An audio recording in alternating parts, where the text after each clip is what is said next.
আসসালামু আলাইকুম। আজকে 1 পাউন্ড ভ্যানিলা কেকের বেস প্লাস ডেকোরেশন আপনাদের মাঝে শেয়ার করতে চলে আসছি। এইটা আমার বিজনেসের সিক্রেট রেসিপি। আশা করি রেসিপিটি ফলো করলে খুব সহজেই 1 পাউন্ড ভ্যানিলা কেক তৈরি করতে পারবেন। চলেন তাহলে শুরু করা যাক। প্রথমে একটি বাটিতে শুকনো উপকরণগুলো চেলে নেব। এখানে আমি তীর ব্র্যান্ডের হাফ কাপ ময়দা নিয়ে নিলাম। তার মধ্যে 1 টেবিল চামচ কর্নফ্লাওয়ার, 1 টেবিল চামচ গুঁড়া দুধ, এতে করে কেকের টেস্টটা দ্বিগুণ বেড়ে যায়। আর ফস্টার ক্লকের বেকিং পাউডার আধা চা চামচ, বেকিং সোডা 1/4 চা চামচ, 1 চিমটি লবণ, আর দিয়ে দিলাম ভ্যানিলা পাউডার। কেউ চাইলে ভ্যানিলা এসেন্সও দিতে পারবেন। এখন সবগুলো শুকনো উপকরণ একসাথে চেলে নেব। চেষ্টা করবেন 2 থেকে 3 বার চেলে নেওয়ার। সবগুলো শুকনো উপকরণ ভালো করে মিক্স করে একপাশে রেখে দেব। আর এখানে আমি বড় সাইজের 2টি ডিম নিয়েছি। চেষ্টা করবেন সবসময় বড় সাইজের ডিম নেওয়ার। এখন আমি ইলেকট্রিক বিটার দিয়ে হাফ কাপ চিনি অল্প অল্প করে দিয়ে বিট করে নেব যতক্ষণ পর্যন্ত পারফেক্ট ডিমের ফোমে পরিণত না হয়। আর বিট করার সময় অবশ্যই মিডিয়াম আঁচে বিট করতে হবে।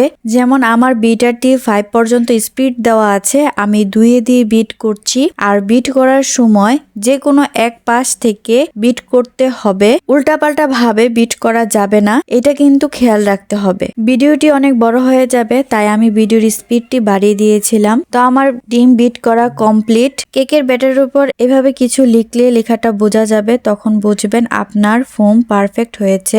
এখন দিয়ে দিলাম 2 টেবিল চামচ ভেজিটেবল অয়েল। তেল দেওয়ার পর 20 সেকেন্ডের মতন বিট করতে হবে, তার বেশি বিট করা যাবে না, এতে করে ডিমের ফোমটা বসে যেতে পারে। আর চিনিগুলো যেন সম্পূর্ণভাবে গলে যায়। বিটারের কাঁটাগুলো খুলে রেখে দিয়েছি। এখন আমি শুকনো উপকরণগুলো মিক্স করে নেব। শুকনো উপকরণগুলো 2 থেকে 3 ধাপে খুবই আলতো হাতে মিশিয়ে নেব।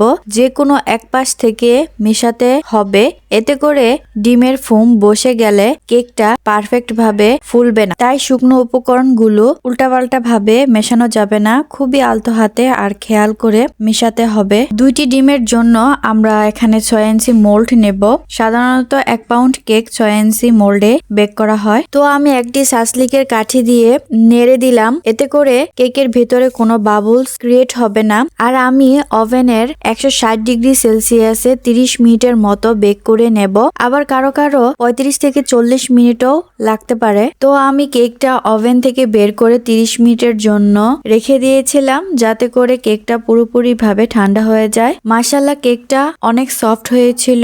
দেখতেই পেলেন আমি অফ ক্যামেরায় কেকটি 2টি স্লাইসে স্লাইস করে নিয়েছি। যারা কম ক্রিম পছন্দ করে তাদের জন্য আমি 2টা স্লাইসে স্লাইস করে নেই, আবার কেউ চাইলে 3টাও করি। এটা কাস্টমারের পছন্দ অনুযায়ী। 1 পাউন্ড কেকের জন্য আমি 8 ইঞ্চি বোর্ড নিয়েছি আর একটি পাইপিং ব্যাগে হুইপড ক্রিম নিয়ে নিয়েছি। কিছু ক্রিম বোর্ডে দিয়ে দিলাম, এতে করে কেক ডেলিভারির সময় বোর্ড থেকে কেকটা যেন সরে না যায়। প্রথম লেয়ারে আমি মিল্ক সিরাপ দিয়ে দিতেছি, কেউ চাইলে সুগার সিরাপও দিতে পারেন। মিল্ক সিরাপটা ব্যবহার করলে কি কেকের টেস্টটা আরো দ্বিগুণ হয়ে যায়, তাই আমি সবসময় মিল্ক সিরাপটাই ব্যবহার করি, সুগার সিরাপ খুবই কম ব্যবহার করি। আর যারা নতুন কেকের কাজে, তারা অবশ্যই পাইপিং ব্যাগে ক্রিম ভরে কেকের মধ্যে ক্রিম দেওয়ার, এতে করে ক্রিম সব জায়গায় সমান হবে, এক সাইডে কম বেশি হবে না। একটি প্যালেট নাইফ দিয়ে ক্রিম সমান করে নেব। তারপর দ্বিতীয় স্লাইসটি দিয়ে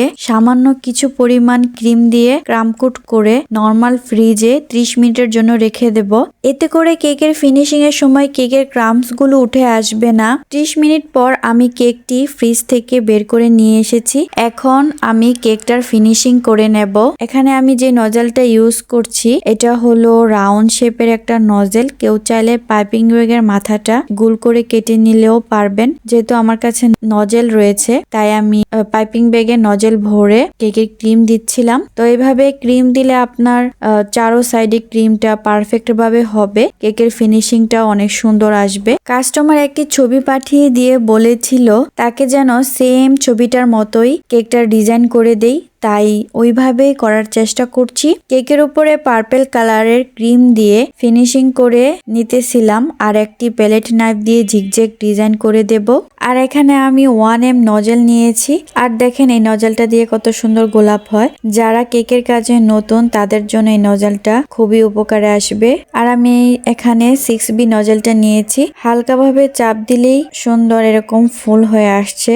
আবারও আমি 1M নজেল দিয়ে গোলাপ করে দিলাম আর 6B নজেল দিয়ে এভাবে ফুল করে পুরো কেকটার ডেকোরেশন শেষ করব। যারা আমার ফেসবুক পেজ থেকে এই ভিডিওটা দেখছেন অবশ্যই ফলো দিয়ে পাশে থাকবেন, আর যারা ইউটিউব থেকে দেখছেন তারা অবশ্যই সাবস্ক্রাইব করে দিবেন। সামনে আরো সুন্দর সুন্দর রেসিপি আর কেকের ডেকোরেশন নিয়ে আসব ইনশাআল্লাহ।